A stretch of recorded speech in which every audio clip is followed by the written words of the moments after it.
Onam செலிப்ரேஷனுக்காக friend ஒருத்தவங்க invite பண்ணியிருந்தாங்க ஃபேமிலியோடு வரணும் அப்படின்னு சொல்லிட்டு. ஸோ நானும் ஹஸ்பண்ட் மட்டும் அங்கே போயிருந்தோம். சூப்பரான ஒரு லஞ்சு சாப்பிட்டுட்டு கட்டிலும் பெட்டும் வாங்கலாம்னு சொல்லிட்டு அதுக்காக தான் போயிருந்தோம். டேரெக்டாக கட்டில் செய்கிற இடத்துக்கே போயிட்டோம்.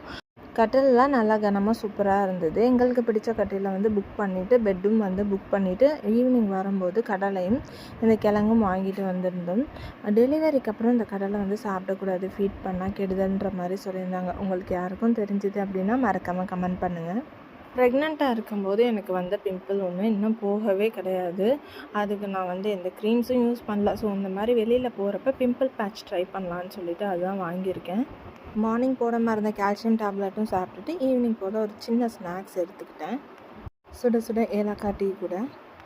பாஸ் 1 வீக்காக பேபிக்கு நைட்டில் டைப்பர் தான் யூஸ் பண்ணுறேன். முன்னாடி தெரியாமல் பேண்ட்ஸ் டைப்பில் வாங்கிட்டேன். அது கொஞ்சம் லூஸாக இருக்க மாதிரி இருந்தது. இப்போ டேப்பில் வாங்கியிருக்கேன்.